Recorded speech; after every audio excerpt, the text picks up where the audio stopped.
नमस्कार। आज हम डिस्कस करेंगे multiple choice questions on share capital and debentures.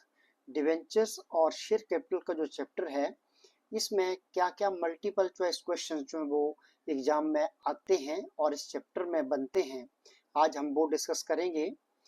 तो देखिए, जैसे फर्स्ट क्वेश्चन है, आपको चार ऑप्शन दिए हुए होंगे।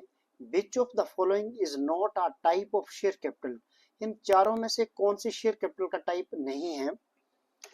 फर्स्ट इसमें ऑप्शन दिया हुआ है authorized capital, issued capital, borrowed capital और सब्सक्राइब्ड कैपिटल।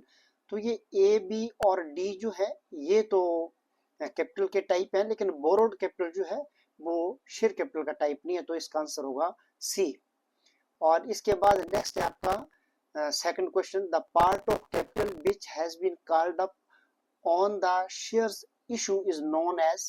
पहला ऑथराइज्ड कैपिटल इसका ऑप्शन है, सेकंड है कॉल्ड अप कैपिटल, थर्ड है पेड अप कैपिटल, फोर्थ है रिजर्व कैपिटल। तो the part of capital which has been called up, जो मंगवाया गया है उसको बोलेंगे हम कॉल्ड अप कैपिटल। तो इसका बी जो है वो ऑप्शन जो है वो इसका आंसर हुआ।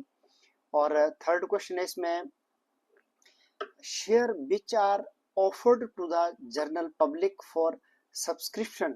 सब्सक्रिप्शन के लिए जो पब्लिक को शेयर ऑफर किए जाते हैं उसको ये चार ऑप्शन है, उनमें से क्या बोला जाता है? बोनस शेयर, राइट शेयर और स्वेट इक्विटी शेयर। तो पब्लिक इशू शेयर बोलते हैं उसको। ऑप्शन डी जो है इसका सही आंसर होगा। और क्वेश्चन नंबर 4 जो है वो, the amount received in excess of the face value of the share is called। उसको क्या बोलते हैं? जो ज्यादा शेयर वैल्यू का अमाउंट फेस वैल्यू से ज्यादा पैसा मंगवाते हैं। तो फर्स्ट है इसका share discount, second share premium और थर्ड है फॉरफीचर और शेयर कैपिटल फोर्थ है। तो इसका बी आंसर हुआ, क्योंकि जब 10 का शेयर 12 में इशू होता है तो 2 रुपए जो प्रीमियम के माने जाते हैं। फिफ्थ क्वेश्चन है, डिवेंचर्स रिप्रेजेंट, डिवेंचर क्या रिप्रेजेंट करते हैं? Ownership of the company, loan to the company और रिजर्व ऑफ द कंपनी या फिर प्रॉफिट ऑफ द कंपनी। तो ये डिवेंचर जो है वो लोन होते हैं, तो इसका आंसर जो है वो बी होगा। बी आंसर जो है इसका वो माना जाएगा। नेक्स्ट क्वेश्चन नंबर 5 इसका दिया हुआ है, जैसे debentures represent ownership of the company, loan to the company, reserve of the company और प्रॉफिट ऑफ द कंपनी। तो इसका जो है वो आंसर बी जो है वो सही आंसर है इसका, तो इसका बी होगा। सिक्स्थ क्वेश्चन में आप देखिए, सिक्स्थ क्वेश्चन में बोलता है which of the following is not a feature of debenture. Debenture का कौन सा फीचर इसमें नहीं है? Debenture holders are creditors of the company, ये भी है। Debenture holders have voting rights, voting right इनको नहीं होता है, तो इसका आंसर बी जो है वो सही ऑप्शन होगा। थर्ड, सी और डी दोनों इसमें जो है वो डिवेंचर के फीचर्स में शामिल हैं। तो इस तरह से ये सिक्स्थ का जो है वो बी आंसर हुआ। सेवंथ है, the capital which a company is authorised to raise by its memorandum of association is called. Memorandum of association जो कैपिटल है, मेमोरेंडम ऑफ एसोसिएशन में कितनी मैक्सिमम कैपिटल जो है वो कंपनी इशू कर सकती है? तो इसका सही आंसर है हमारा मैक्सिमम ऑथराइज्ड कैपिटल जो है उसको बोलेंगे हम रजिस्टर्ड या नॉमिनल कैपिटल भी बोलते हैं इसको। तो सेवंथ का आंसर बी जो है वो सही ऑप्शन होगा, क्योंकि फिर उसके बाद इशूड कैपिटल आती है, सब्सक्राइब और पेड अप कैपिटल आती है। उसके बाद एट्थ क्वेश्चन है इसमें, the share which are issued free of cost to existing share holders are called. जो एग्जिस्टिंग शेयर होल्डर्स हैं उनको जो शेयर इशू किए जाते हैं उसको बोलते हैं right issue. Bonus share, sorry, उसको बोलते हैं the shares which are issued free of cost to existing share holder are called bonus shares, उसको बोनस शेयर बोलेंगे हम। और इसके बाद आप एट्थ के बाद नाइन्थ क्वेश्चन देखिए, विच of the following statement is true about preference share. Preference share के लिए इनमें से क्या स्टेटमेंट जो वो सही है? दे कैरी वोटिंग राइट, वो वोटिंग राइट रखते हैं प्रेफरेंस शेयर होल्डर, गलत है भी।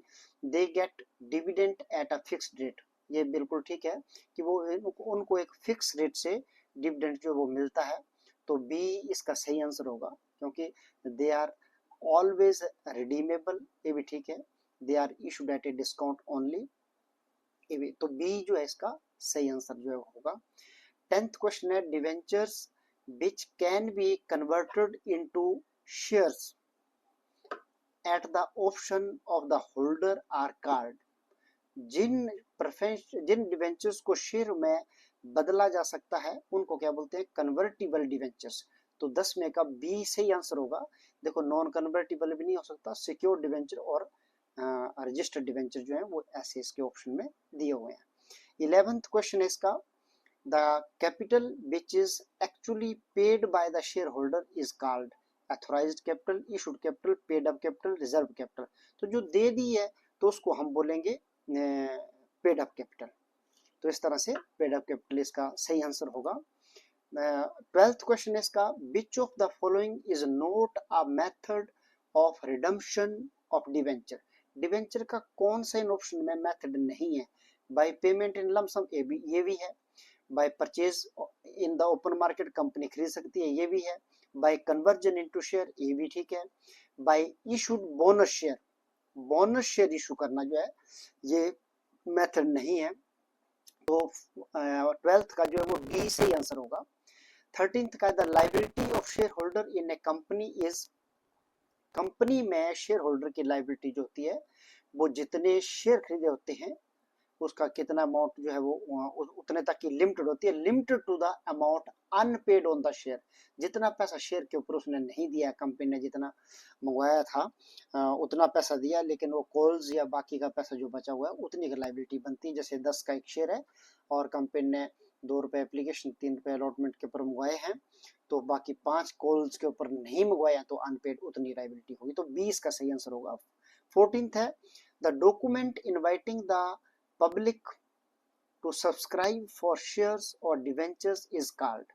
ऐसा कौन सा डॉक्यूमेंट होता है जो पब्लिक को सब्सक्राइब करने के लिए, शेयर या डिवेंचर को खरीदने के लिए निमंत्रण स्वीकार करता है, उसको बोलते हैं प्रोस्पेक्टस।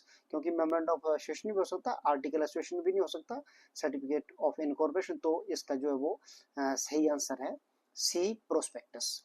और लास्ट इसका 15th क्वेश्चन है, which of the following is not a type of debenture. इनमें से कौन सा डिवेंचर का टाइप नहीं है?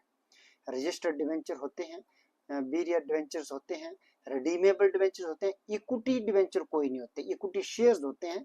तो इसका 15 का सही आंसर जो है वो इक्विटी डिवेंचर हुआ, इसका डी आंसर हुआ।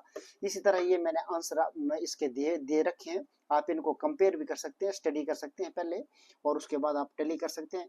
और इसका मैंने हिंदी में वर्जन भी बना रखा है, देखिए, शेयर पूंजी और डिवेंचर्स पर बहुविकल्पीय प्रश्न, जो हमने डिस्कस किया इंग्लिश में, वो इस तरह से हमारे हिंदी में भी ये क्वेश्चन जो है वो ABC ये दिए हुए हैं मैंने, 3rd ये है 3, और फिर 4, 5, 6 वही दिए हुए हैं। और सारे क्वेश्चन जो हैं 7, 8, 9, 10, 11, 12 ये सारे क्वेश्चन जो है वो इसमें हिंदी में भी दिए हुए हैं, 13, 14, 15। और इसी तरह से ये क्वेश्चन हिंदी में खत्म